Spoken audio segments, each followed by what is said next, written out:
come to me. Focus Features invites you to succumb to the darkness. Nosferatu. From director Robert Eggers comes a masterpiece of horror. He is coming. This creature is a force more powerful than evil. It is death itself. Nosferatu. Rated R. Under 17 nanometer without parent. Only in theaters Christmas Day. Special engagements in Dolby and IMAX.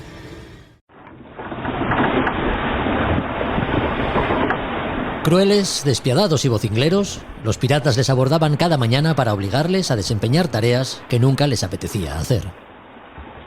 Igual que al resto de tripulantes de aquel barco permanentemente varado, al alba, cuando las tórtolas y los petirrojos todavía no habían echado a volar, los piratas y algún corsario se ponían de acuerdo para aturdirlos a base de órdenes que ni entendían. Aparentemente fáciles de ejecutar, algunos de sus compañeros de cautiverio eran incapaces de llevarlas a cabo. Con alguna deficiencia en su mayoría, aquejados de múltiples minusvalías, entre tanto desgraciado era el rey de un reino ausente, de unas posesiones inexistentes y súbditos dementes. Se paseaba por cubierta con la dignidad que confiere saberse tocado por los dioses. Sobre su cabeza una destartalada corona de hojalata. Y por atuendo, el cortinón que los piratas, magnánimos en contadas ocasiones, le dejaban vestir solamente bien entrada la primavera y durante todo el verano. Ya se sabe que el invierno y buena parte del otoño son épocas desapacibles en cualquier barco, aunque permanezca varado. Pensamientos ajenos a la realidad, desordenados, como un desván repleto de trastos abandonados, su mente distraída rescataba obsesivamente del profundo y oscuro pozo de los recuerdos los asuntos que le habían llevado hasta allí, a encallar en aquel pudridero de almas malditas y descarriadas, como le gustaba decir a uno de los piratas. Descalzo, con los pies huesudos, pero bien formados, caminaba y caminaba describiendo círculos interminables alrededor del palo mayor, el enorme y centenario roble que ocupaba el centro del jardín. Lo hacía con la misma majestuosidad con la que solo un rey desafía las normas más bárbaras de un confinamiento atroz. Así un día tras otro, soportando las atenciones de médicos y enfermeros que sus desorbitados ojos no podían ver ni su escacharrada mente comprender.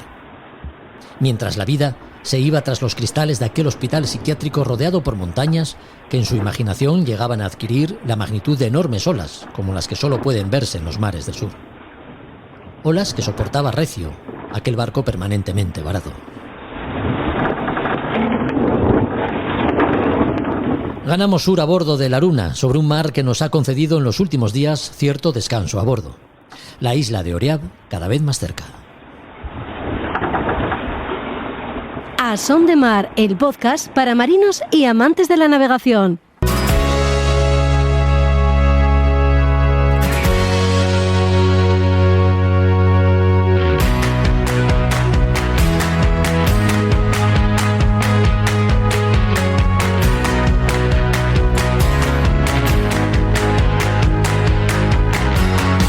Hola a todos, ¿qué tal? Bienvenidos a otro podcast de A Son de Mar. El programa de hoy rinde homenaje a dos barcos separados en el tiempo por más de 200 años de historia, hijos de su tiempo y construidos para fines muy diferentes. Uno cubría la ruta comercial con las Américas allá por el siglo XVIII, otro vigilará la salud de la vida que albergan mares y océanos. Uno, construido en madera, lo fue siguiendo los estándares que regían una de las flotas más adelantadas a su tiempo, la española. El otro ha sido concebido con las últimas tecnologías, también de fabricación española, y es uno de los buques mejor construidos para el fin que le espera. En fin, que no me enrollo más. Hoy hablamos de la fragata Nuestra Señora de las Mercedes, protagonista de la exposición temporal que podrá verse en el Museo Nacional de Arqueología Subacuática de Cartagena, el Arcua, hasta el 14 de enero. Lo haremos con su director y comisario de la muestra, Rafael Sabio. El Odón de Buen, el barco oceanográfico que terminará de construirse el año que viene y que por dimensiones y la tecnología que incorpora pondrá los trabajos de investigación del Instituto Español de Oceanografía en primera línea a nivel internacional.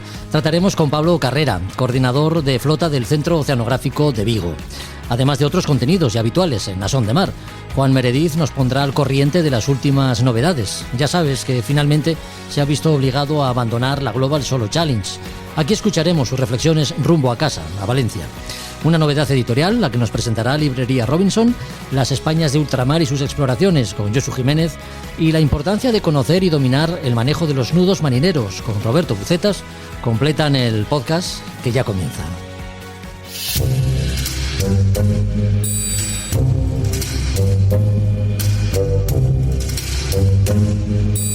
En A Son de Mar, historias del museo. Historias del museo que esta vez no nos llevan al Museo Marítimo de Asturias, sino a orillas del mar Mediterráneo, porque la fragata Nuestra Señora de las Mercedes ocupa un lugar destacado en el Museo Nacional de Arqueología Subacuática, el Arcua de Cartagena. Hasta el 14 de enero del año que viene pueden verse diferentes objetos pertenecientes a este barco que ha llegado a convertirse en emblema del patrimonio subacuático a nivel internacional. Recordemos que la UNESCO incluyó el proyecto Nuestra Señora de las Mercedes en el registro de buenas prácticas que reconoce las iniciativas emprendidas por los países pertenecientes a esta organización en relación, como hemos dicho, al patrimonio subacuático internacional.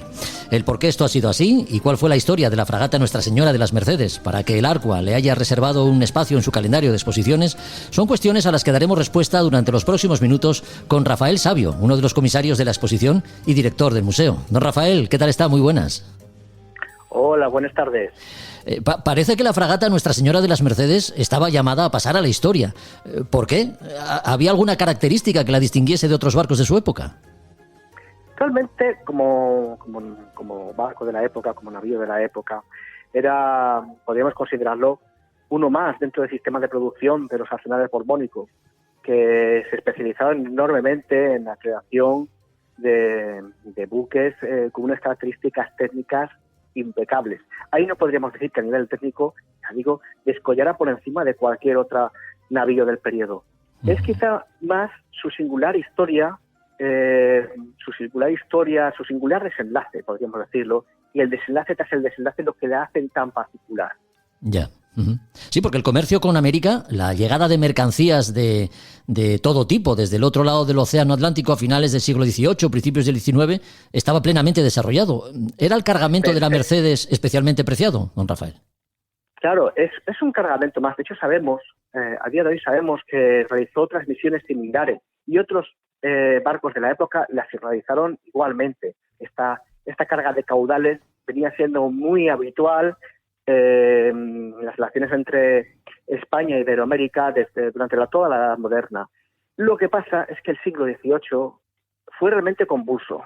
Fue un periodo en el que, tras la Guerra de Sucesión, tuvimos muchos conflictos con Inglaterra, dado que éramos una nación fuertemente vinculada a Francia, a la monarquía borbónica, que nos unía con Francia. Después, tras el traspiés de la Revolución, pues tuvimos ese otro periodo de también buen entendimiento en este caso con Napoleón, y todo esto nos hizo enfrentarnos en sucesivas ocasiones con los ingleses. Ya hemos tenido conflictos previamente con los austrias, pero los tenemos también en este periodo. Y son tan intensos que realmente siempre existía ese temor de transportar caudales. Y eso es lo que le sucede a la fragata de Nuestra Señora de las Mercedes. Fue precisamente un periodo de supuesta paz, después de una guerra en la que no se habían querido transportar caudales, en los que se habían ido acumulando en Iberoamérica gran cantidad de caudales, cuando se decide que, dado que se ha firmado una paz, no va a suceder nada, y se embarcan en 4 fragatas, una serie de caudales que iban a ser transportados durante este periodo, como digo, de paz a España, pero así no lo entendía Inglaterra, que al parecer, según su versión, ella entendía que estos caudales iban a financiar la guerra, indirectamente la guerra entre Napoleón e Inglaterra, y se aprestaron a apresar estas fragatas. El incidente dio lugar a la explosión de la Santa Bárbara, una de estas fragatas, la conocida como Nuestra Señora de las Mercedes. Las otras acabaron siendo capturadas, y Nuestra Señora de las Mercedes se hundieron en el fondo del mar. No se pudieron incautar esta serie de bienes que iban transportados en el navío. Y esa es la parte A de la historia, y la parte B de ese trágico final es el momento en el que, rastreando nuestros generosos archivos, la empresa Cazatesoros, así es como hay que calificar la Odyssey, sí, logró dar con el yacimiento de la fragata y expolió, podemos decir, casi vilmente todos los caudales. De hecho, con unos modos tan rudos que puede decirse que prácticamente absorbió los caudales y elementos del mismo tamaño. Si quedaba algo del barco, lo debió arrasar completamente. De hecho, junto a las monedas habían unos pequeños clavos que debían ser parte del forro.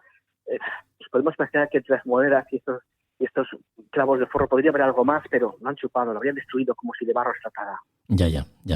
La Mercedes, pasados los años, nada menos que 200 aproximadamente, parece querer cobrarse su venganza, ¿no? El pecio próximo a Cádiz dio origen, como comenta, a un litigio entre las autoridades españolas y la empresa norteamericana, cazatesoros, efectivamente, Odyssey Marine Exploration, litigio que finalmente ganaría España y que serviría para que la UNESCO incluyese este proyecto, el de Nuestra Señora de las Mercedes, en el registro de buenas prácticas del patrimonio cultural subacuático. ¿Cómo fue todo ese proceso? ¿Cuál fue su secuencia? Efectivamente, el proceso, la verdad que fue un proceso, tenía algún precedente. De hecho, esa serie tan curiosa, tan interesante, a mí personalmente es una serie que me parece que está bien rodada y bien enfocada. Sí. La Fortuna, que como bien he sabido, nuestro director Alejandro Amenábar está enfocada en el caso de la fragata, cambia los nombres, pero bueno, es el mismo caso, una prístina transposición en muchos sentidos, y ahí se ve ese complejo, ese largo litigio en el que sin embargo se han mezclado factores de otras batallas que se iban ganando poco a poco. Nosotros habíamos tenido mala fortuna con casos como el de San Diego, que sin duda fue producto de expolio por una empresa similar. Al final acabó negociándose de algún modo con la empresa, fue un asunto complejo, y quizás este antecedente hizo que luego, cuando nos enfrentamos a un caso como el de las fragatas Juno o Galga, no sabemos cuál de ellas, hay un pecio en Estados Unidos que fue también abordado de una manera similar, pero ya creó un antecedente, ya se dio un toque de atención, y con este antecedente, cuando nos enfrentamos a la casa de la fragata de Nuestra Señora de las Mercedes, dado que, aunque no se había expoliado en suelo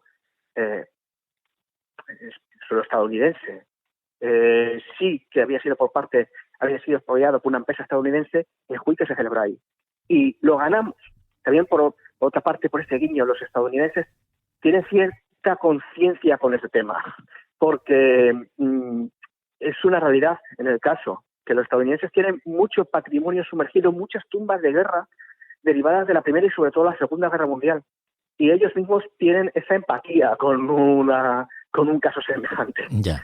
Quizá eso nos jugó una buena pasada. El abogado fue muy hábil en la estrategia a la hora de enfocarlo ante el juez. Ya. Rafael, ciñéndonos al contenido de la exposición, así lo ha hecho saber el museo. Además, esta exposición quiere hacer hincapié en el contexto en el que nació y se desarrolló la fragata Mercedes. Digamos que esta es la primera parte de la muestra, pero hay más, ¿no? Sí, es una muestra. Ahora hemos desarrollado una exposición, la hemos integrado en las salas de la exposición permanente del museo, una exposición temporal que tiene ese ánimo de mostrar una serie de episodios, podría decirse, bastante desconocidos en torno a esta fragata, porque es verdad, todo lo que he contado es lo que ya se sabe, es lo que ya se ha presentado, lo que se ha presentado en diversas exposiciones temporales celebradas en el pasado. Podemos seguir haciendo hincapié en el tema, pero a raíz de un encuentro con el otro comisario, un encuentro informal el pasado año, el catedrático Juan José Sánchez Baena, sí. Esta persona me transmitió una serie de informaciones valiosísimas, que a él se debe todo este discurso inédito, que nos hacía entrever que la fragata era una gran desconocida. O sea, conocíamos muy bien efectivamente lo que más fama le daba al caso. Pues tanto esta primera parte que he dicho, la de su trágico hundimiento, que desencadenó nada menos que el conflicto que terminaría en la trágica batalla de Trafalgar. Yeah. Pues bien, esto por una parte, y por otra parte ese expolio por parte de Odyssey. Entre medias de todo esto, es verdad que todo esto es lo que le da fama al caso, pero en la fragata no sabemos nada más. No teníamos un cúmulo de información suficiente sobre cuál había sido su pasado, qué había pasado con esta fragata. Es verdad que su historia podría ser la de cualquier otro navío de la época, pero en este caso, gracias a la documentación, se ha podido ir reconstruyendo los arsenales, la información sobre los arsenales en el momento de la botadura. Se han localizado, creo que de gran valía, por parte del otro comisario, los planos originales de la fragata, que los exponemos, la pieza original de estos planos que no se conocían. Claro, no están rubricados. Cuando se realizan los planos todavía no se había puesto el nombre de la fragata, pero es casi seguro que los planos pertenecen a la misma. Sí. Hay mucha documentación. Podríamos decir la partida bautismal de la fragata. Vemos el documento en el que se ve cómo se le pone el nombre de Nuestra Señora de las Mercedes. Y después de esta primera parte, que estaría dedicada al nacimiento, ya vamos a la vida. Y en la vida vamos a ir recorriendo diferentes apartados. Primero su estancia en Cádiz, después, muy curioso, parece que estaba predestinada a acabar en Cartagena, porque realmente cuando fue votada se pensó que fuera destinada a la base naval de Cartagena, muy importante en este periodo. Paró en Cádiz antes, acabó en Cartagena unos años después, efectivamente. Estuvo varios años en Cartagena, después participó en esa desafortunada batalla del Cabo de San Vicente.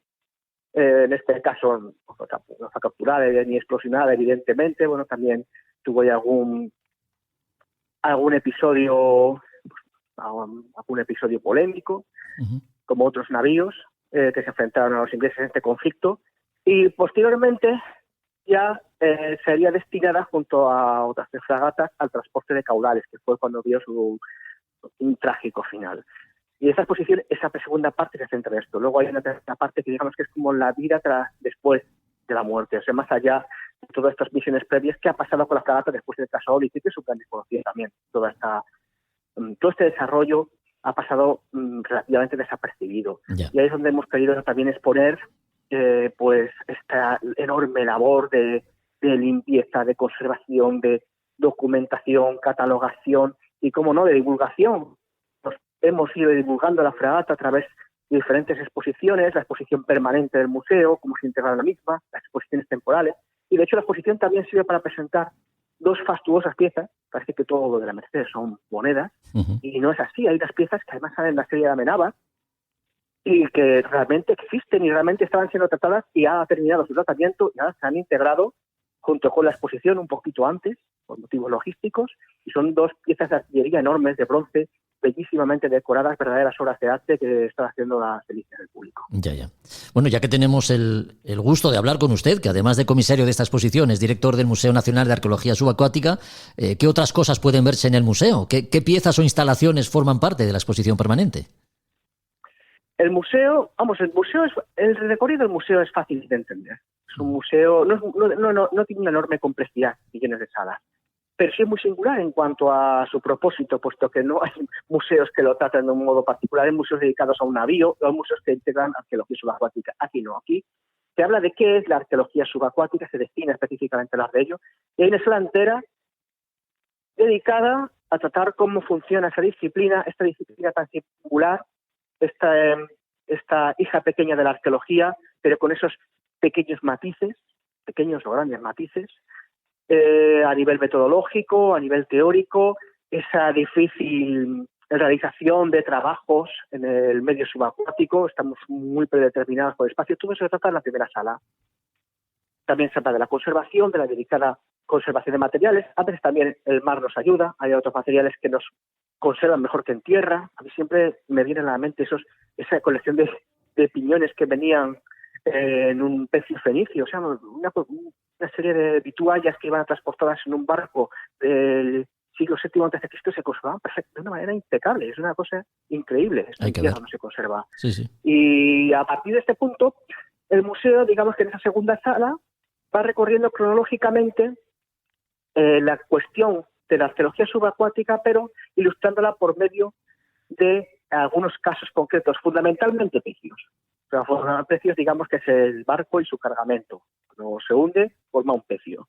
Pues en esta ocasión encontraríamos en primera instancia, como van organizados cronológicamente, veríamos el mundo fenicio.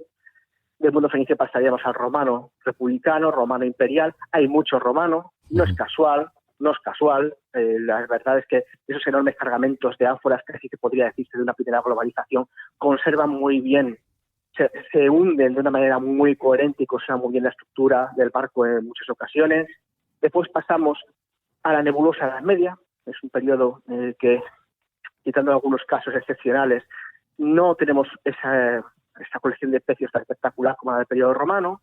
A la Edad Moderna, ahí digamos que algo que nos encontramos reiterativamente son esa especie de mapeos de estructuras que conforman los cañones que pertenecieron a una embarcación, y luego algunos casos excepcionales en el extranjero, el Guasa, que se conservan de un modo impresionante. Ya. En nuestro caso, pues bueno, aquí todo esto lo ilustraríamos. Antiguamente se ilustraba a partir de algunos hallazgos aislados, pero como ingresó el caso de Nuestra Señora de las Mercedes en el museo, es el punto de mira de este periodo de la Edad Moderna. Ya cercanos a la Edad Contemporánea tenemos algún otro pecio también bien representado en las vitrinas. Exhibimos el anca de la fragata Juno o Galga al final del museo, ese antecedente del que hablé antes, y en fin, a partir de este punto, pues digamos que quedaría envuelto este recorrido con esta serie de pecios que iban nombrando época tras época. Rafael, y ya para terminar, ¿cuánto patrimonio subacuático que se sabe que existe hay y no puede recuperarse? Porque teniendo en cuenta el peso de la historia que soportan nuestras costas, tiene que ser muy abundante. Eso es prácticamente... La palabra yacimiento, la verdad es que me encanta que nada aplicada a la arqueología, porque igual que sabemos que es complicado que se haga un cuadro de Velázquez nuevo, lo de la arqueología es un verdadero yacimiento, es que es tan inabordable la cantidad de bienes, claro, de muy diferentes naturalezas, desde el fragmento de una pared de cerámica hasta una escultura de bronce hundida con un carguero griego. Es inabordable, hay de todo, hay muchísimo en tierra y hay muchísimo en el mar. Y en el mar, además, me gustaría destacar aquí la cuestión del museo, replanteó este concepto que tiene museos de arqueología submarina. No es solo submarina, es subacuática es más. Claro. Están los lagos, están los pantanos que sobre todo creados en el periodo de posguerra, sumergieron ciudades enteras y ahora es patrimonio subacuático de un modo muy curioso. Y también los ríos en España se encuentran prácticamente inexplorados. El patrimonio subacuático en concreto es riquísimo y yo creo que incuantificable, y sobre todo porque tenemos esa limitación de la que hablaba antes. Cuando he visto algún vídeo, si se me permite así el guiño, algún vídeo recreativo en internet que se ve en YouTube con la profundidad de algunas especies conocidos, ya de época la mayoría contemporánea. Y ahí se puede comprobar lo limitados que estamos. Para hacer realmente un trabajo arqueológico, podemos bajar quizá 40 a 60 metros, a partir de 60 metros es complicadísimo de trabajar también por la falta de tiempo. Podemos bajar, pero mirar y subir. Y sin embargo, claro, ¿qué es eso? Al lado de los 5.000, de los 6.000, de los 7.000 metros. O sea, vimos hace poco el trágico incidente con el Titanic. El Titanic, creo recordar, está cerca de 5.000 metros de profundidad. ¿Qué puedes hacer en un caso como este? Es complicadísimo. Sí. ¿Y cuántos barcos habrá hundido en esas profundidades? Lo que decías, ¿cómo se puede cuantificar? No. Claro. Es complicadísimo. Sí, todo un patrimonio subacuático por rescatar, porque una parte importante del que ya ha sido recuperado puede verse en los espacios de que consta el ARCUA, el Museo Nacional de Arqueología Subacuática de Cartagena. Invitamos desde aquí a todos nuestros oyentes que se pasen por el ARCUA. Yo personalmente lo conozco, lo he visitado en un par de ocasiones y desde luego a uno no le pasa el tiempo, ¿eh? Bueno, no le pasa el tiempo, le pasa demasiado rápido. No sé cuál de las dos cosas asegurar. Con su director hemos hablado, con Rafael Sabio, a quien agradecemos su compañía y que haya compartido con nosotros estos minutos. Rafael, muchas gracias por la visita. Nada, gracias a vosotros.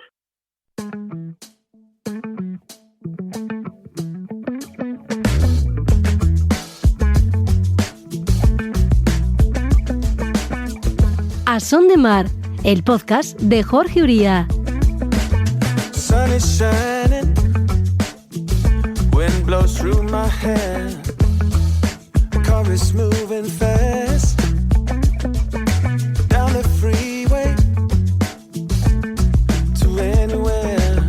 We are going somewhere new tonight. I ain't letting you out of my sight.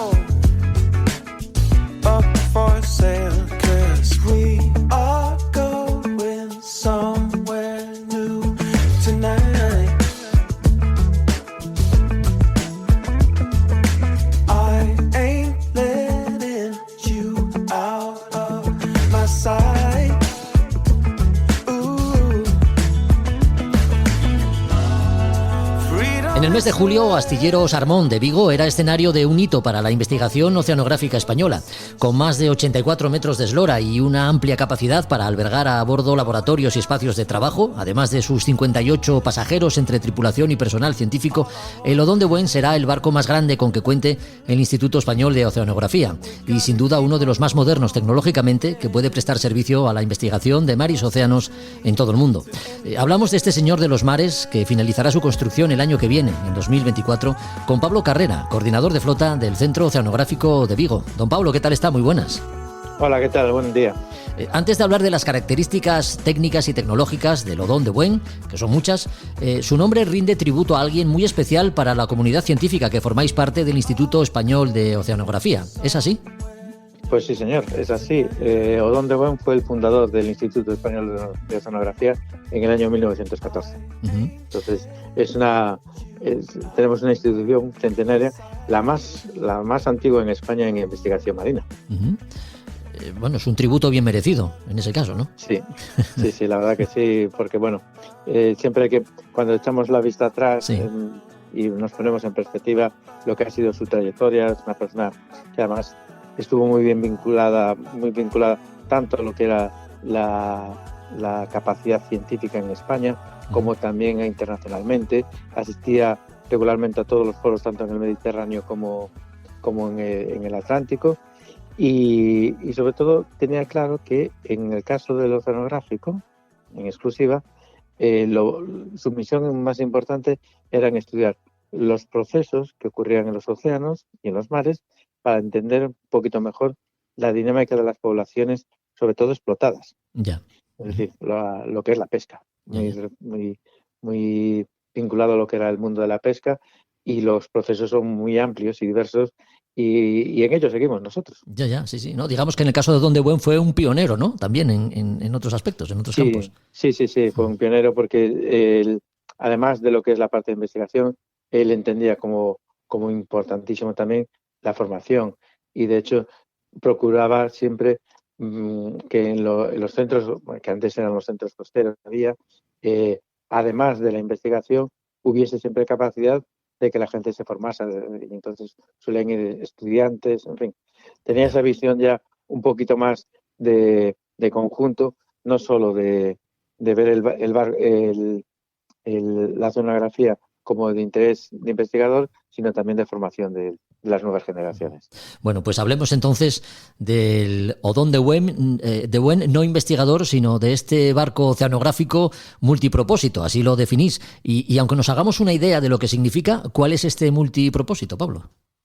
Multipropósito quiere decir que el barco es capaz de realizar simultáneamente diferentes escenarios de trabajo.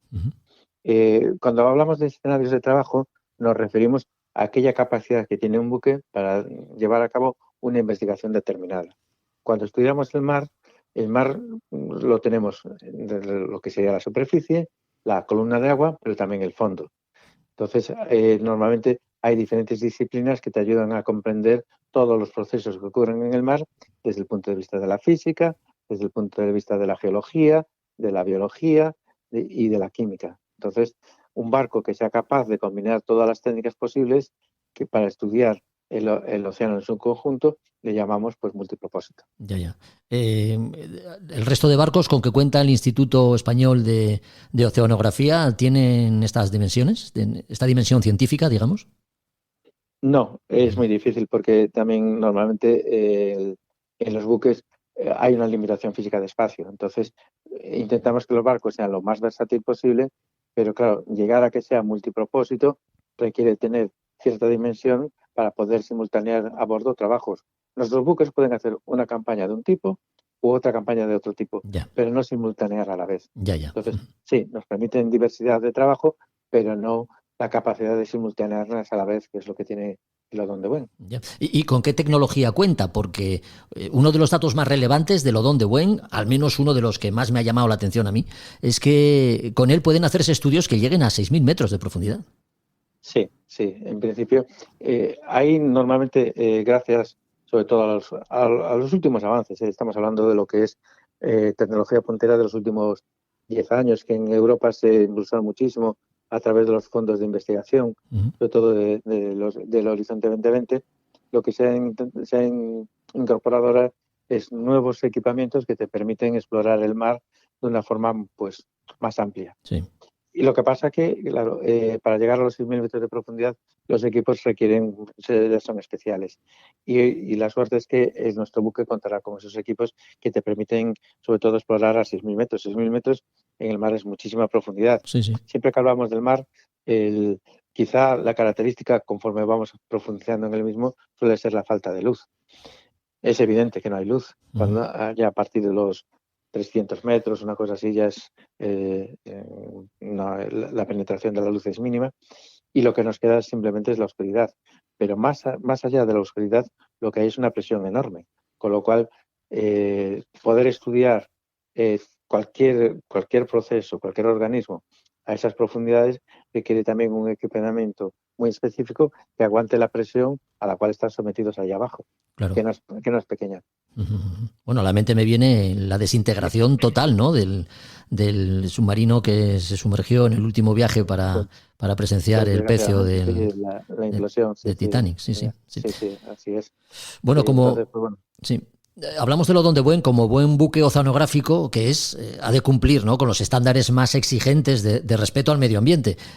Su fuerza propulsora, la que ha de mover las 1.700 toneladas de peso que tiene, además de silenciosa, es altamente eficiente. ¿En qué consiste? Pues mira, en principio casi todos los buques ahora modernos su propulsión tiende a ser eléctrica, es decir, funcionarían como los trenes realmente. Sí. Entonces un tren o es abastecido directamente con electricidad o tiene un generador que le da electricidad y es el motor eléctrico el que mueve las máquinas.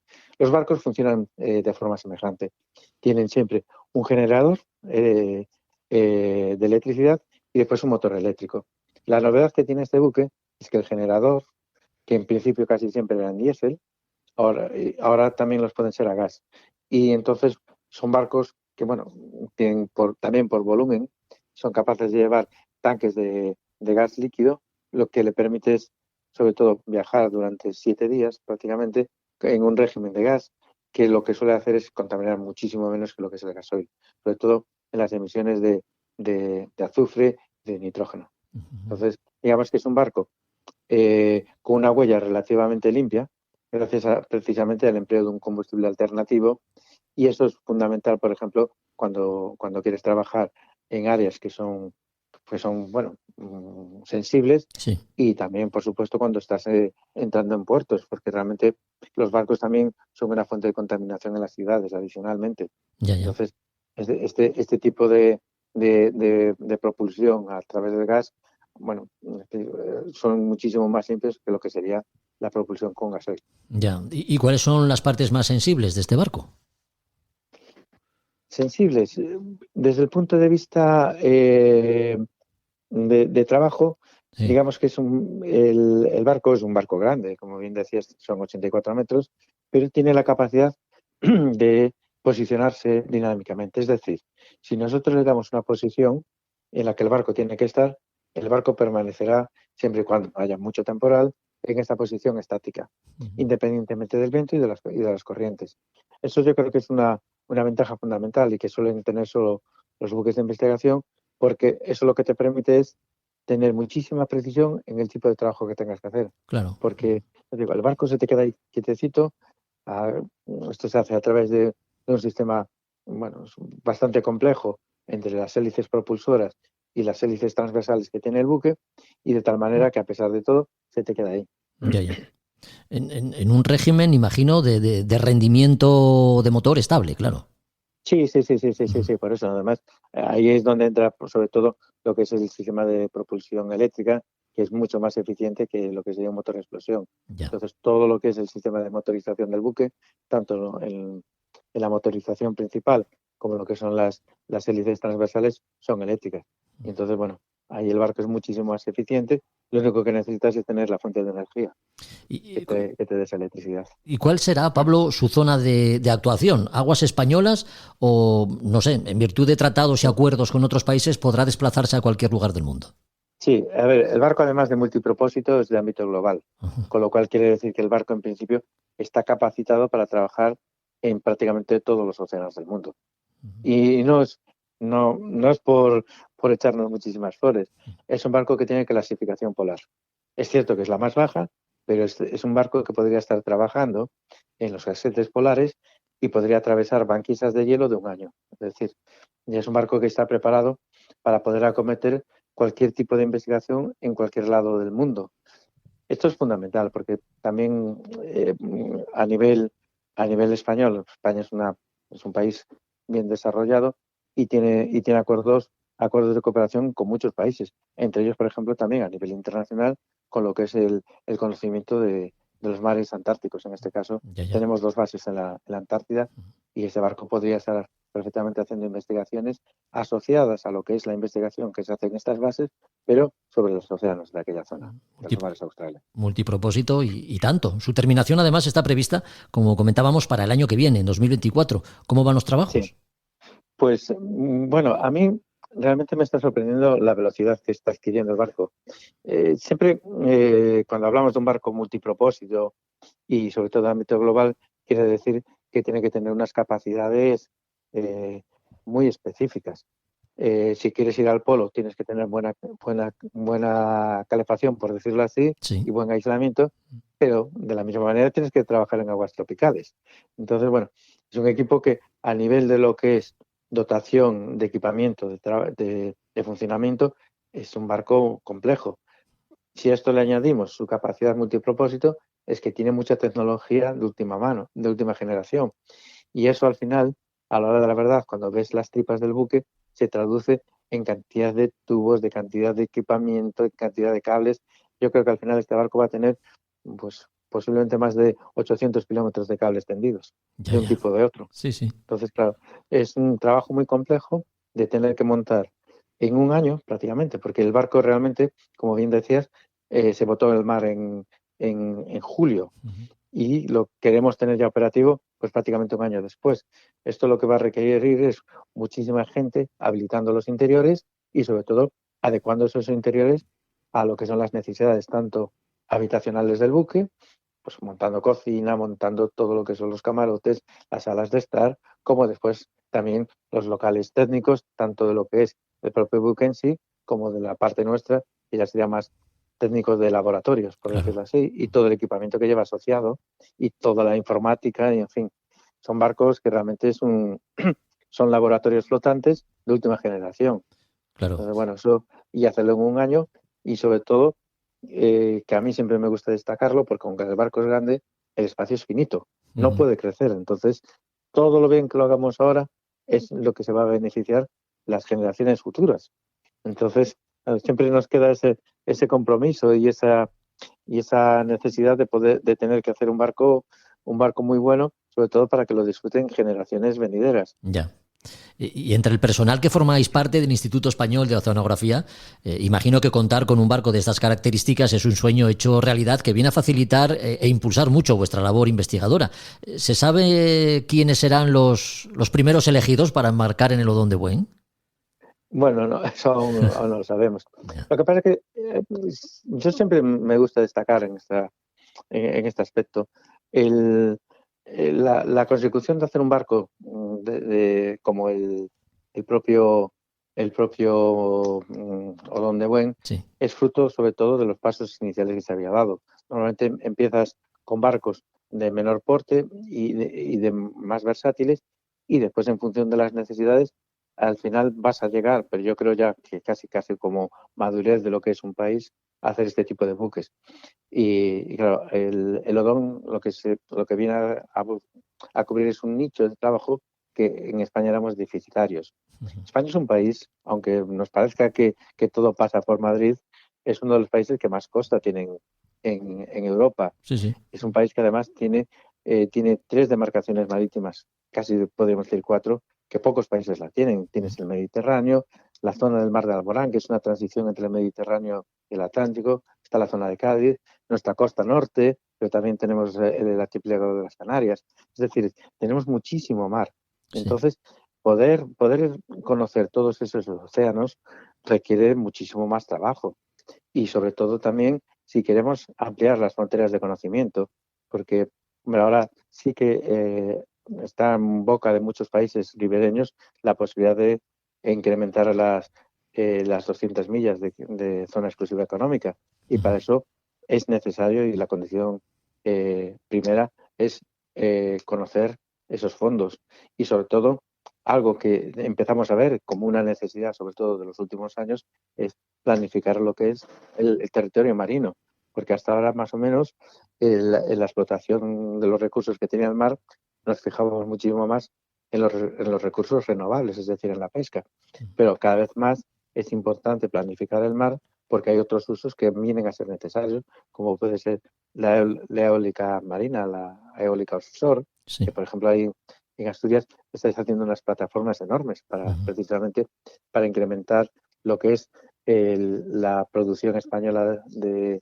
electricidad y no tener tanta dependencia de terceros. Entonces, son planes estratégicos que como país necesitas, sobre todo si la ubicación va a ser en el mar, entender muchísimo mejor los ecosistemas marinos, sus procesos, y a partir de ahí elevar todo lo que es una planificación. Esto no se puede hacer sin medios navales. Eso está claro. Desde luego. Entonces, toda esa investigación previa requiere barcos, y sobre todo, si nos ponemos a trabajar ya un poquito más allá de lo que es la plataforma continental, ahí ya tenemos que tener un buque de ciertas dimensiones. Nosotros que vivimos en el norte, pues un día como hoy, estar en un barquito pequeñito por ahí fuera, pues quizás no se nos puede hacer cómodo e incluso inoperativo. Un barco grande lo que te permite sobre todo es poder abordar con mejores condiciones de seguridad y más versátil lo que son investigaciones en alta mar, que quizá con otros medios pues quedes muchísimo más limitado, simplemente por condiciones meteorológicas. Bueno, pues con sus 1.700 toneladas y más de 84 metros de eslora podrá alcanzar velocidades de hasta 14 nudos. Silencioso, eficiente y un precioso diseño para albergar las diferentes estancias que acojan a sus 58 tripulantes. Así será el Odón de Buen, el buque insignia de la investigación en mares y océanos. Un barco con las más altas prestaciones tecnológicas que para sí quisieran muchos países de nuestro entorno. Así que, Pablo Carrera, coordinador de flota del Centro Oceanográfico de Vigo, muchas gracias por haber compartido con nosotros estos minutos. Ha sido un placer. Pues muchas gracias a vosotros por vuestro interés. Un abrazo. Adiós. Hasta luego. Chao. La aventura oceánica de Juan Meredith. La aventura que no pudo ser, como diríamos por aquí, no sería por falta de paisano ni de barco. Patrón y velero formaban el equipo perfecto, lo suficientemente sólido y experimentado como para afrontar una vuelta al mundo en solitario y sin escalas. El reto que supone la Global Solo Challenge. Juan Meredith, ¿qué tal estás? Muy buenas. Hola, muy bien, estoy muy bien. Bueno, ¿te encontramos navegando o estás amarrado todavía en Motril? Estoy en una marina que no conocía, Marina Motril. La verdad es que es una gran sorpresa, me encanta, buen precio, una marina privada y muy bien, la verdad es que muy bien. Estoy aquí trabajando por intentar solucionar el tema del piloto todavía. Sí. Y de camino a casa poco a poco. Sí, camino de casa, camino de Valencia para encontrarte con los tuyos después de que el piloto automático del Sorolla te haya dicho hasta aquí, ¿verdad? Pues sí, aquí me encontré con un técnico que me ha ayudado a orientar un poquito por dónde podían estar los problemas, porque lo más importante ahora mismo también es que ha fallado, lo tengo claro, pero ¿por qué? Cuando era algo que estaba probadísimo y no había fallado hasta el día de hoy. Sí. Ahora tengo bastante más claras dónde estuvo el problema. Uh-huh. Vamos a ver si es solucionable, porque el problema ha generado algunos otros problemas quizás más graves, no lo sé. Sí. Pero bueno, a raíz de unas ciertas cosas y ahora tengo un poco más claro qué pasó. Uh-huh. Bueno, encontrasteis los Class 40, que salisteis de La Coruña, una meteorología muy complicada. ¿Tuvo algo que ver en alguna de las averías que sufriste o vinieron, digamos, sobrevenidas, las más importantes? A ver, el barco ha tenido más averías y que las tiene. Ha habido un problema eléctrico muy importante, han fallado 2 paneles solares, que no era algo previsto precisamente, mira que es difícil, pero eso sí que seguramente tenga que ver el temporal, agua, muchas cosas. El tema del piloto no, el tema del piloto, si se confirma lo que hemos visto hoy, ha sido una mala acción, una mala actuación, sin querer desde luego, pero bueno, un fallo que hemos tenido. Y del otro, pues sí, ese piloto al fallarme en pleno temporal me hizo una virada no prevista. Empezó todo porque el piloto, el mando a distancia, tiene un sensor de mano de hombre al agua y saltó, no lo tenía ni puesto siquiera. Y entonces hizo una virada muy violenta. Eso hizo que una burda, la de sotavento, se enganchara con el aerogenerador, arrancase prácticamente la mitad del balcón de popa, me hiciera unos boquetes, entró agua, se mojó muchas cosas. Bueno, todo eso con el ventarrón y el maretón que teníamos, que fue muy violento, pues sí. Luego lo demás pues son roturas bastante más típicas, ¿no?, de temporales. Pues la camisa del segundo rizo rompió, bueno, pues se sustituye y ya está, ¿no? Uh-huh. Y fíjate, una de las cosas que no había comentado hasta ahora, tenía una entrada de agua muy, muy importante en proa, muy importante. Sí. Y no acabé de entenderlo hasta aquí, que he parado, lo he visto, y es que con los vientos y los temporales, el maretón que había allí en Coruña, una de las cornamusas ha hecho un poco de holgura, y el spray, la potencia de la ola, bueno, cuando avanzamos, sí, es sorprendente, ¿no?, la de agua que llega a meter. Pero bueno, eso son pequeñas cosas y al final lo más grave, pues bueno, sí, la parte eléctrica, pero bueno, que es solucionable de forma rápida y económica, y lo complicado, pues eso, el piloto, ¿no? Pero bueno, estamos vivos. Sí. Recordemos que fondeaste en la bahía de Sagres para reparar, que conseguiste arreglar todos los desperfectos y la driza de mayor, pero el piloto, como comentamos, ¿hasta qué punto te ofrecía alguna garantía? Porque navegaste no llegaste a Canarias, pero casi. Bueno, realmente no salí a probar. Bueno, sí, claro, sales y miras a ver cómo va, pero yo salí convencido. De hecho, yo salí a las 8:15 de la tarde y en la primera singladura, en esas 24 horas, a mí me salieron 232 millas efectivas. Es decir, que superé con creces los 10 nudos de media, ¿no? Porque a mí de corredera me llegó a 250. Era un navegar fácil, a pesar de que tuve 3 o 4 horas en las que no pasé de 7 nudos, el resto del tiempo estuve por encima de 10, 11, 11 y medio, 12, muy, muy rápido. El fallo del piloto vino después de un primer chubasco de viento. Iba con código 0, con trinqueta y un rizo en la mayor y bueno, subieron a 30 nudos. El barco acepta eso sin lugar a dudas. Soy yo el que no quiero que sufra tanto porque era una vuelta al mundo, pero en ese momento lo aguantó bien. Reduje un poco de trapo y al rato él dijo basta. Otra vez muy violento cuando se fue y se repitió exactamente el mismo problema, pero con el segundo brazo. Entonces a partir de ahí ya no es seguro, porque no tengo ninguna confianza. Si ya hasta cierto punto asumía el riesgo de hacer una vuelta al mundo ya solo con un brazo y con un ordenador, claro. Si no tengo opción, ya no hay nada más que hacer, y la seguridad siempre manda. Uh-huh. Entonces, bueno, podía haberme ido a Madeira, es verdad. Podía haber seguido a Canarias, me quedaban unas 200 millas en cualquiera de los dos casos, 150 a un lado, 200 al otro. Pero, sinceramente, ¿cuál hubiera sido el futuro? A día de hoy sigo sin poder solucionarlo. Ya. Entonces, bueno, creo que la decisión penosa, durísima, pero consecuente pues con lo que siempre digo, ¿no? Que la mar no permite tonterías. Uh-huh. Finalmente, el fallo del piloto se debe a un problema, no sé si técnico, de tecnología, de material. No, creo sinceramente, porque insisto que el piloto que falló es un piloto que es el que hizo por completo las 2.000 millas.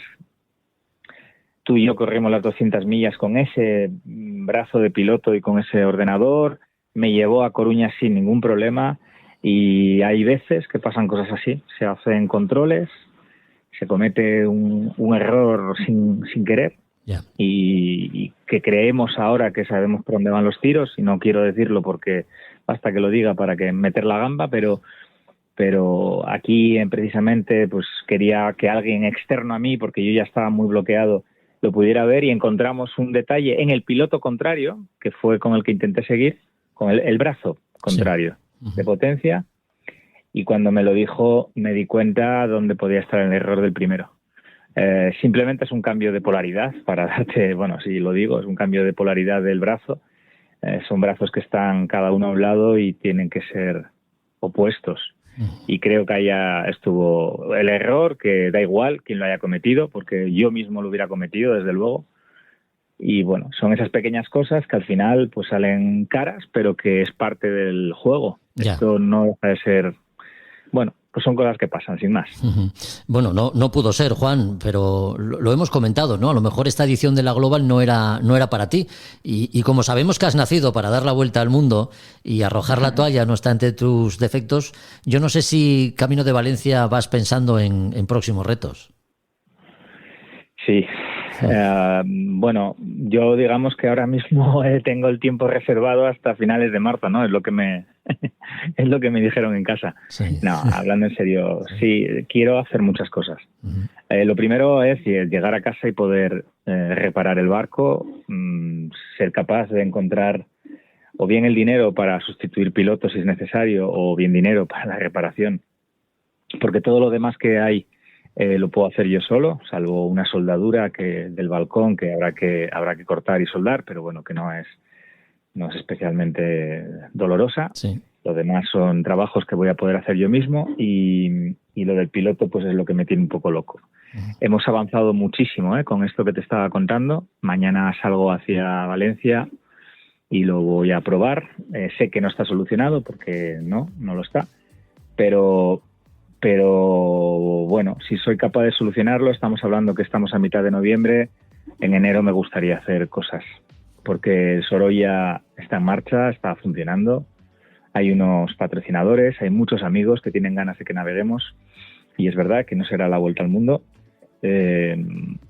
ahora, esta vez, pero hay otras muchas cosas que se pueden hacer. Eso es lo que tengo en mente. Evidentemente, como siempre, hace falta dinero, en este caso aprovechamos todo lo que tenemos, pero hay que seguir trabajando, es lo que nos ha tocado, y no, rendirse no está en mi plan. He tenido que retirarme, es verdad, pero no me rindo. Sí. Así que, bueno, continuamos, seguimos, ¿no? Que es lo que digo siempre. Bueno, pues en enero te estaremos esperando, porque ya sabes que esta es tu casa, Juan. Sí, lo sé. Mira, déjame que aproveche un momentito, porque es sorprendente para mí, porque no creo que tenga tanta importancia, ¿no? La de gente que me está escribiendo. Algunos son oyentes del podcast. Gente de fuera de España, que me ha sorprendido muchísimo. Gracias de verdad, de corazón, porque yo no soy mejor que nadie. Soy muchas veces muy bipolar, soy capaz de soñar con una vuelta al mundo y un rato después estar lamiéndome las heridas. Y el empuje de tantísima gente, wow, caray, no sé si me lo merezco.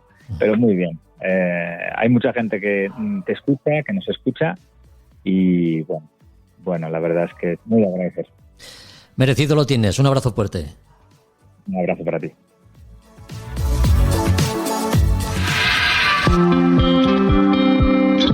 Es una sensación muy difícil de explicar porque es sublime.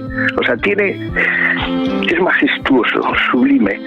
Al mismo tiempo ves la soledad, ves una naturaleza que está impoluta, ves algo, muy difícil de entender, pero es una sensación única. Javier Babé, capitán de la Idus de Marzo, el primer barco español en llegar a la Antártida en nuestra historia reciente. Lo hizo en 1982.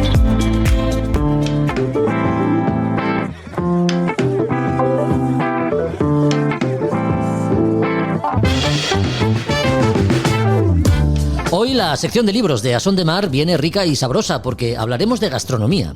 La recogida en el libro publicado por la Asociación de Navegantes del Mediterráneo y que lleva por título Recetas marineras mediterráneas para cocinar a bordo. Libro que no sé si es una novedad editorial, pero que en cualquier caso es el recomendado por Librería Robinson. Juan Melgar, ¿qué tal? Muy buenas. Muy buenas, encantados de estar aquí otra vez con todos los oyentes. Igualmente nosotros de tenerte en este podcast, Juan. Recetas marineras mediterráneas para cocinar a bordo. ¿Hablamos de una novedad? Pues sí, por lo menos la fecha del libro de publicación es el 2023 y nos ha llegado a nosotros como nueva, o sea que sí que es una novedad. Vale. Sí. Sí, no, digo, estamos hablando de un recetario diseñado para amantes del mar y de la cocina, ¿no? Exacto, es bueno, como pasa con estos, con los libros de cocina a bordo, los recetarios de cocina, pues, a ver, nos valen para las dos cosas, obviamente. Sí. Todo aquello que se puede hacer en un barco se puede hacer luego en tierra. Sí. No siempre al revés, claro. Luego muchas veces las recetas, como bien saben todos los navegantes, en el barco no siempre, ni tampoco se puede salir corriendo a la tienda por no sé qué se me ha olvidado o que me falta, sino que hay que apañarse muchas veces con lo que hay y con lo que las condiciones permiten, siempre, sí. Imagino que al tratarse de un recetario, en él encontraremos recetas de diferentes grados de dificultad. Sí, hay recetas de diferentes grados de dificultad, exacto. Está dividido en capítulos o en secciones, cada uno con sus tipos de recetas, ¿no? Entonces pues están como los han dividido ellos, son los platos fríos o ensaladas, las pastas, contrario a lo que vamos a pensar, no son los consabidos espaguetis, macarrones, etcétera, sino que son cocas, empanadas, galletas. Luego hay otra sección de arroces y fideos, y ahí se han metido las pastas en el sentido de la pasta, como decíamos, eso, espaguetis y cosas de ese tipo. Uh-huh. Y luego ya tiene otras dos que son platos más sencillos, como los llaman, y luego los platos estrella, que ya son más, pues algunos más complicados, ya con platos más serios. Sí, sí. Pero bueno, es una...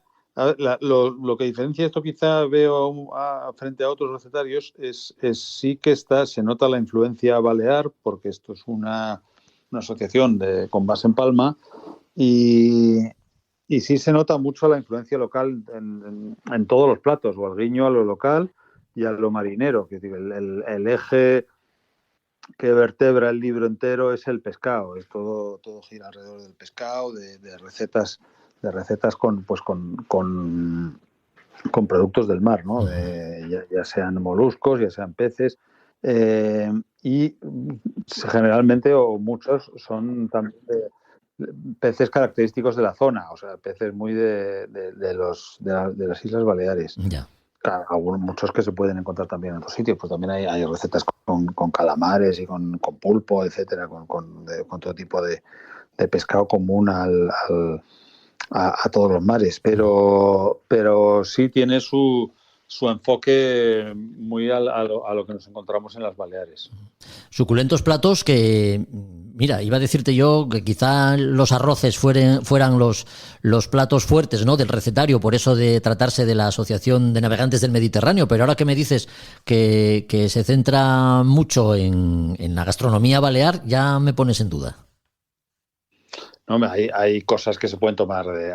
Por ejemplo, en los arroces que estabas comentando, pues el arroz caldoso con langosta, vale. Arroz seco con langosta, esto se puede hacer Luego sí que hay otro, por ejemplo, que es uno que lo han llamado esta receta, el arroz meloso con galanes, con raones. Esto ya es más... Es difícil, esto sí es una cosa más característica. Luego hay un arroz seco de calamar. Ya. Luego el fideo con llampuga. Muchas de estas cosas yo creo que muchas veces se pueden sustituir también, pues un pescado por otro. Una fideuá de marisco pues también se puede hacer, aunque suene muy balear y muy mediterráneo lo de fideuá, también se puede hacer para todos los que estáis en el norte, por ejemplo. Sí. No sé, con ingredientes locales. Sí, se me está haciendo la boca agua. Si es que a este paso, si me llevo este recetario a la luna, igual me convierto en una estrella Michelin, ¿eh? Sí, desde luego. Como te salgan bien todos estos platos que vienen en este recetario, desde luego vas a tener problemas para echar a la gente del barco. Sí. Conviertes tu barco en una estrella Michelin, claro que sí. Sí. Oye, ¿y estas recetas abarcan todo el litoral mediterráneo? ¿O más que hablar de recetas típicas, son también, no sé, creaciones gastronómicas de esas que van surgiendo a bordo con lo que se tiene a mano, Juan? Muchas son recetas un poco clásicas mediterráneas, sí. Y otras yo creo que son también cosas con lo que están pensadas para lo que va surgiendo a bordo. Hay cosas sencillas de hacer, hay cosas fáciles y con ingredientes que se tienen siempre a mano. O sea, tiene sus niveles de dificultad, facilidad tanto en la elaboración como en conseguir los propios ingredientes de los platos. Bueno, pues afrontar la navegación puede hacerse de muy diferentes formas, ¿no? Para cuando decidimos planteárnosla con calma, sin prisas y sacándole partido a la vida a bordo de un barco, pues ha salido publicado este libro, Recetas marineras mediterráneas para cocinar a bordo. Y ya que tenemos las Navidades ahí cerca, a la vuelta de la esquina, ¿qué pueden hacer los compradores para ponerse en contacto con vosotros, Juan? Pues mira, esto sería, como dices, un estupendo regalo, porque ya se sabe que una tripulación bien alimentada va a ser una tripulación feliz. Sí, claro. Y va a evitar muchos problemas. Y todo el que quiera venir a hacerse con uno de nuestros libros puede o visitarnos en persona en la calle Santo Tomé número 6 de Madrid, o si no, también el que no pueda venir puede mirar todo nuestro fondo y puede mirar nuestras novedades y todos los libros que tenemos en la página web nauticarobinson.com, o también nos pueden llamar o escribir un email o como les sea más cómodo. Bueno, pues como hacemos siempre, tomamos nota de lo que nos acabas de decir y te emplazamos al siguiente capítulo. Juan, aquí te esperamos. Muchas gracias por tenerme aquí, Jorge. Un abrazo. Un saludo a todos. A Son de Mar, el podcast para marinos y amantes de la navegación.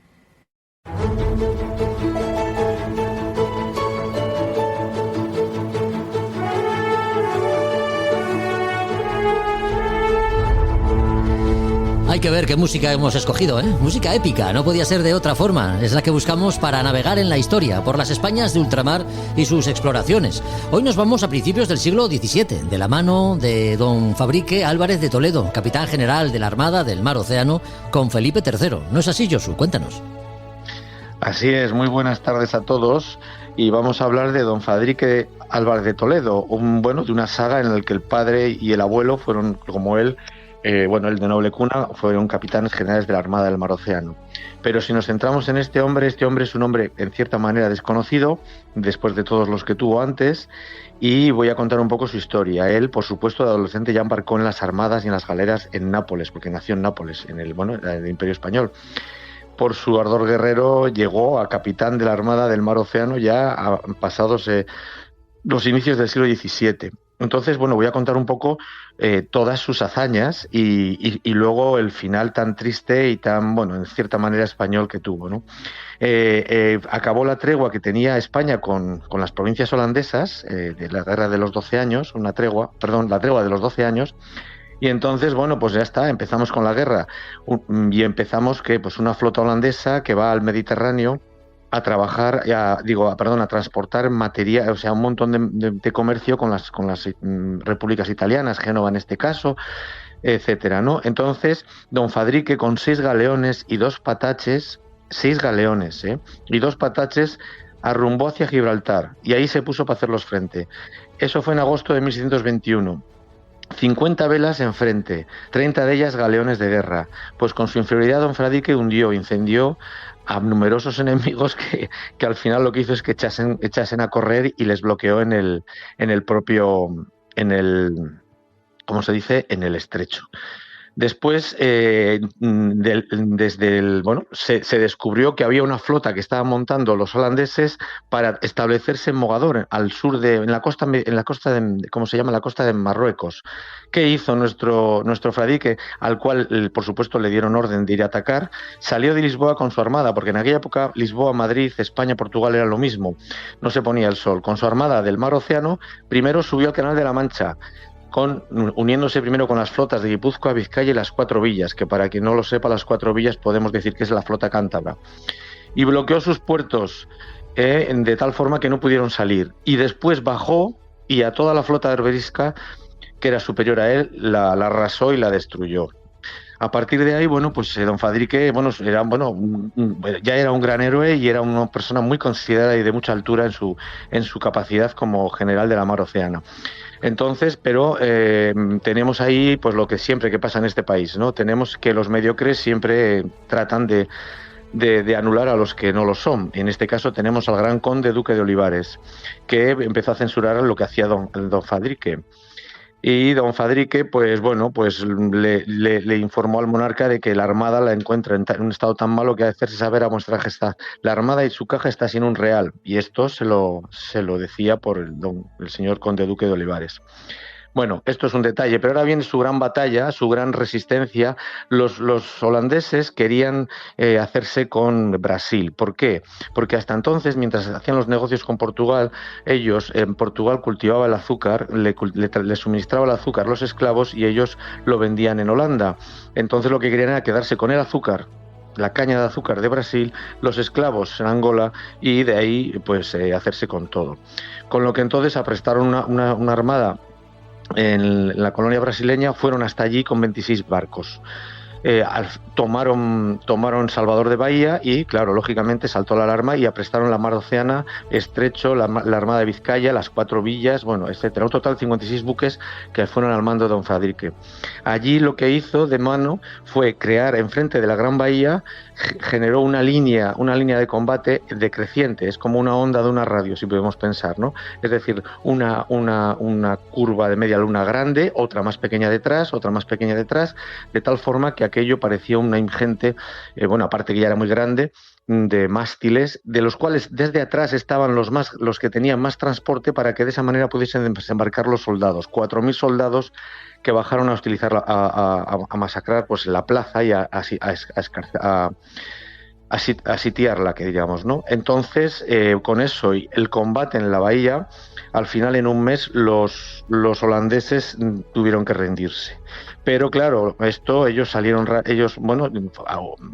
barcos avisando a Holanda y vino otra flota que fue un segundo ataque. En este caso lo rechazó, huyeron a otra bahía que yo he visto por ahí que se llama Bahía de la Traición, pero no la he encontrado, y allí fueron perseguidos, querían bajar a coger agua y demás, y bueno, pues lo mismo, pues con los soldados por tierra y con la flota de don Fadrique, pues fueron echados y tuvieron que salir pues como podían, a toda vela para con su fracaso allí, a Holanda. Seguimos con las mismas historias con los holandeses. ¿Qué sucede? Que en este caso lo que querían, la política, el príncipe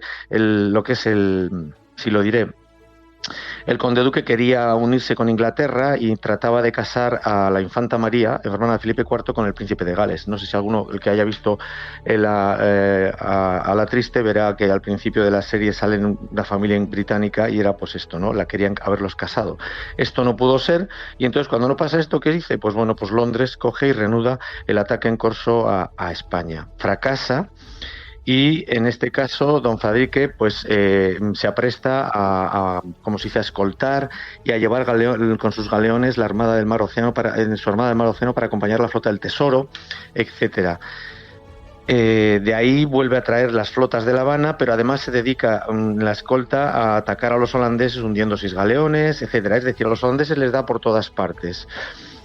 ¿Qué pasa? Pues mira, que desde 1617, en que es capitán del general de los galeones, capitán general, hasta esa época, que es 1633, solo estuvo prácticamente 2 meses en su casa. Era un hombre que estaba realmente cansado y el rey al final él solicitó y le concedió la licencia. Y aquí es donde empiezan sus problemas. ¿Por qué?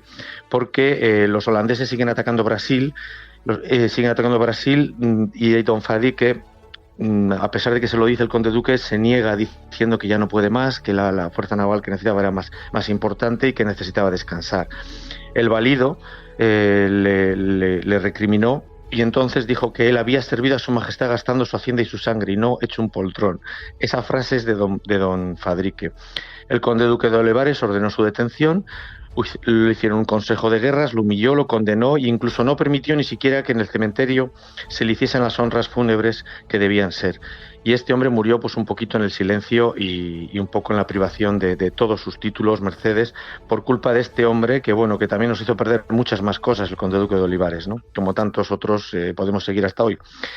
Y entonces, afortunadamente el hijo de Felipe III lo nombró marqués, es decir, le recuperó un poco todo su orgullo y os voy a leer simplemente ahora mismo un poema que escribió el gran Quevedo sobre este señor don Fadrique de Toledo, que es, pues un hombre que merece la pena leer su historia. Y es: al bastón que le vistes en la mano, con aspecto real y floreciente, obedeció pacífico el tridente del verde emperador del océano. Fueron oprobio el belga y el luterano, sus órdenes, sus armas y su gente. Y en su consejo y brazo felizmente venció los hados el monarca hispano. Lo que en otros perdió la cobardía, cobró armado y prudente su denuedo, que sin victorias no contó algún día. Esto fue don Fradique de Toledo, hoy nos da, desatado en sombra fría, llanto a los ojos y al discurso miedo. Entonces, bueno, gentes como don Francisco de Quevedo, pues son los que reconocen lo que vale la pena tener orgullo y tesón, como es don Fradique de Toledo. Pues, y bueno, pues nada, muchas gracias. Pues ahí queda eso. Yo me he quedado con lo de los 6 galeones y 2 pataches. En inferioridad de condiciones plantó cara al enemigo como solo lo podían hacer los españoles, ¿no? En la mar Océana, por allá, en el siglo XVII. Lo hizo en el estrecho de Gibraltar. Lo hacemos. Lo hacemos nosotros siempre que nos proponemos, y ese cuadro está en el Museo Naval. Sí. Solo tenemos que creerlo.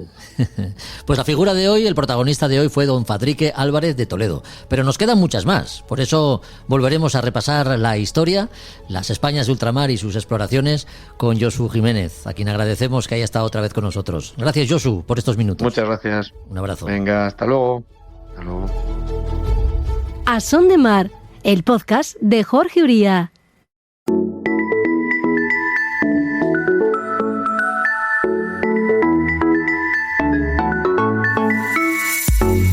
Una de las cosas que más y mejor identifica al ámbito náutico son los nudos marineros, aparentemente complicados de hacer, pero que a la vez guardan una extraordinaria virtud, su facilidad para ser desanudados, además de su firmeza y solidez para cumplir sus cometidos, que a bordo de un barco pueden ser muchos.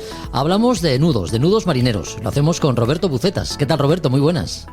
¿Qué tal, Jorge? Buenos días. Hablar de nudos es un tema aparentemente sencillo, ¿no? Pero si queremos sacarle jugo, joder, vaya si se lo podemos sacar. ¿Por qué en un barco no nos sirven los nudos que empleamos, por ejemplo, para actividades cotidianas como atarnos los zapatos, por ejemplo?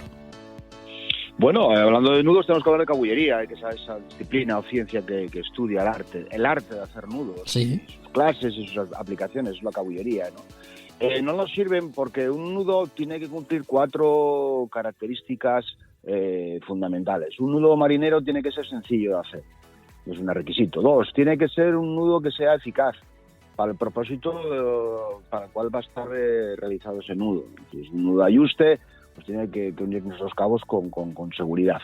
3, el nudo marinero tiene que ser aquel nudo que, sea cual sea la tensión a la cual ha sido sometido, es decir, ha estado trabajando ese nudo, no sé, pues un amarre, un remolque o lo que sea, tenemos que tener la capacidad de poder soltar el nudo. Es decir, el nudo tiene que poder deshacerse. Hago medio nudo para unir 2 cabos y yo no tengo que coger navaja y picar el cabo para deshacer el nudo. Tiene que poder deshacerse. Ya. Es un requisito que en otras aplicaciones pues no es que sea tan necesario con ese requisito. Y 4 requisito, el nudo marinero tiene que ser un nudo guapo, tiene que ser bonito, tiene una alta componente estética. Por eso se hacen cuadros de nudos, porque son guapos los nudos, por eso hacemos los cuadros de nudos, ¿no? Pues eso muchas veces me preguntan, ¿este nudo está bien hecho? Pues dímelo tú. Echa un vistazo y me dices tú si es un nudo marinero o no es un nudo marinero, porque bueno, con este churro que me acabas de hacer aquí, esto no va a ser un nudo marinero seguro. Seguro. Son requisitos que se le exige a cualquier nudo marinero. Ya. Oye, y hay vida más allá de las de guía, ¿no? Perdón, hay vidas en las que... Que digo, que hay vida más allá de las de guía, hay muchos nudos, muchos tipos de nudos. Sí, nudos, hay muchos nudos, ya te digo que se hacen cuadros de nudos y ves cientos de nudos ahí hechos, pero bueno, con 4 o 5 nudos básicos somos capaces de solventar cualquier necesidad que tengamos a bordo del barco, ¿no? Si quieres hacemos un repaso rápido por lo que son los nudos marineros más importantes o más utilizados o más necesarios, ¿no? El concepto de lasca, pues una lasca es un nudo que se denomina el nudo de tope. Suele utilizarse bastante en el tema de barcos de vela, como para si no queremos que un cabo se despase, un chicote se despase de una polea, de una mordaza, de cualquier elemento de a bordo, tenemos que hacer en el extremo, en el chicote, un nudo. Pues ese es un 8, una lasca. Es un nudo básico que debemos de saber hacer y que, bueno, la dificultad es sencillo, ¿no? Después, nudos que podemos encontrar como nudos de ayuste. Es decir, cada nudo va a tener una aplicación. Y el nudo de ayuste, por excelencia, se habla siempre del nudo llano. El problema que tenemos con un nudo llano que nos permite unir dos cabos es que deberían ser los dos cabos del mismo material, el mismo diámetro. Si son de diferentes materiales, el nudo llano pues a veces no es un nudo del todo seguro. Entonces una variante de él es la vuelta de escota. La vuelta de escota es un nudo muy muy bueno para ajustar, unir dos cabos de una forma segura. Es otro nudo que tengo que saber utilizar a bordo, tengo que saber hacer a bordo. Si hablamos de nudos de amarre, pues una necesidad básica que voy a encontrarme en cualquier barco es hacer firme un cabo de amarre sobre una cornamusa a bordo o sobre una cornamusa en un pantalán. Pues un nudo básico es la vuelta de maniobra o vuelta mordida, ¿no? Es haciendo 8 sobre lo que son los brazos de la cornamusa o los brazos de una vita. Es un nudo que tenemos que saber hacer, ¿no? Después, nudo de amarre.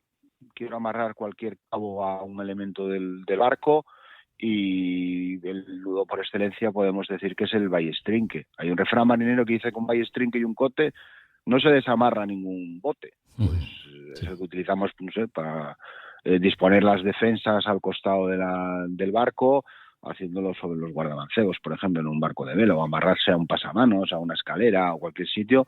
El ballestrinque tengo que saber hacerlo. Con el cote, que es un nudo de seguridad, es dar una vuelta o asegurar el nudo, el chicote sobre lo que sería el firme del cabo, ¿no? Después, el nudo por excelencia marinero, que todo el mundo sabe o todo el mundo habla de él, es el as de guía, el bowline en inglés, ¿no? Es un nudo que no sustituye una gaza. Pues pongo cabo de amarre o remolque, si yo lo doy a tierra ya con una gaza o un as de guía, pues facilitamos y que ese cabo vamos a hacerlo firme más rápido en la cornamusa, simplemente encapillando la gaza sobre lo que es la cornamusa o sobre cualquier elemento de amarre o la vita a bordo, ¿no? Y después hay algunos nudos que podemos decir que son un poco más específicos para algunas aplicaciones, pero que son también muy prácticos. A bordo del barco, si queremos trincar cualquier cosa, pues sería muy muy muy interesante que sepamos hacer un pico de pájaro o tensor. Es un nudo fácil de hacer, pero que me permite trincar cosas con bastante seguridad, ¿vale? Darle tensión a un cabo de una forma sencilla.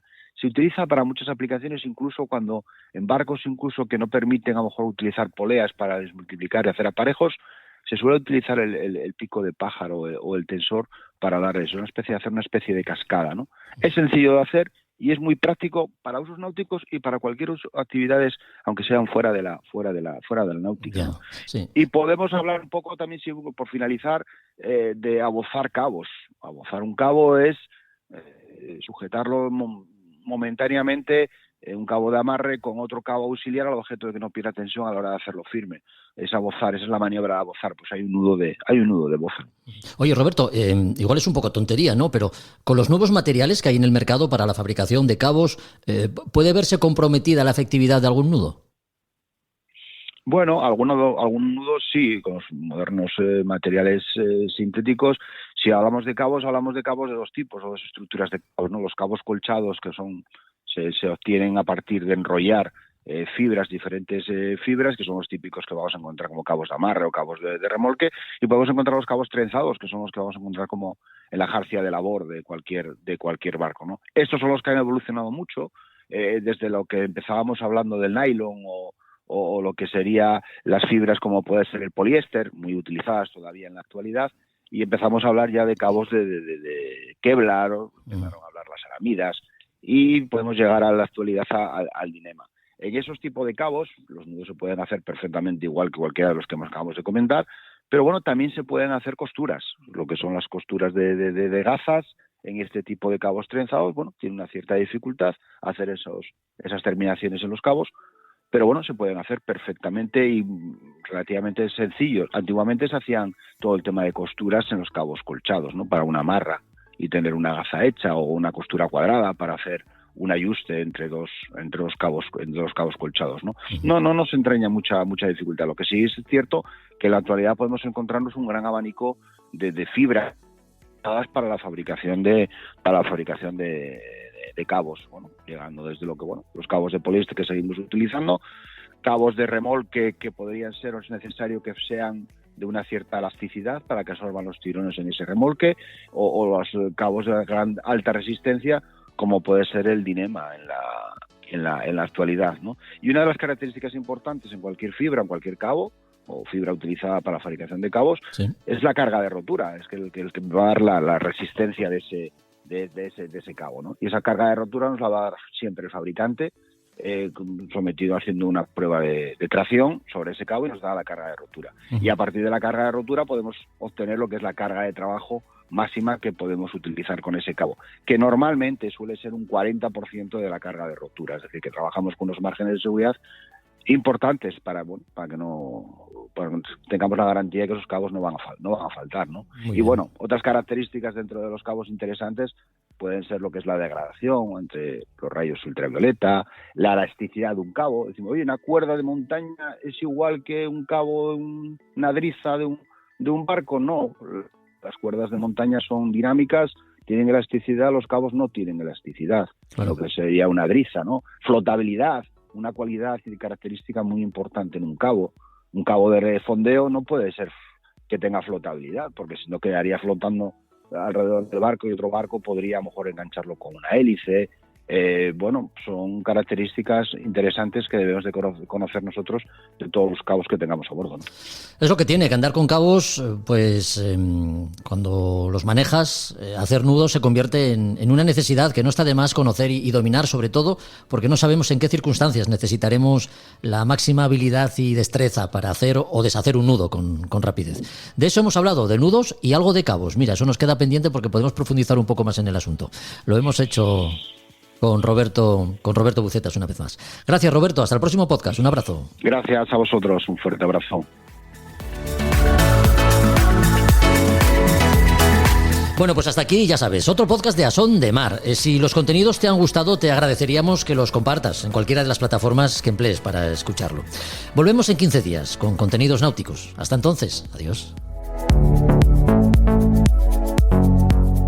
A Son de Mar, la náutica en un podcast.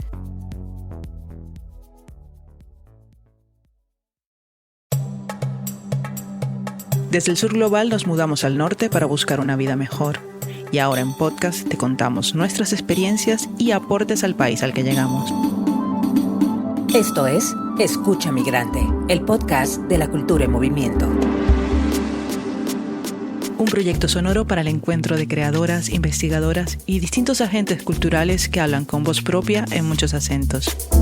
Hola, soy Dagmari Oliver Graterol y seré tu anfitriona en los episodios conversacionales. Yo soy Mili Matos y seré la voz que te acompañará en los episodios narrativos. En esta primera temporada escucharás relatos que tienen a la migración y a la cultura como espacios de creación, convivencia y resistencia desde España. Síguenos, activa las notificaciones y comparte con el hashtag Escucha Migrante.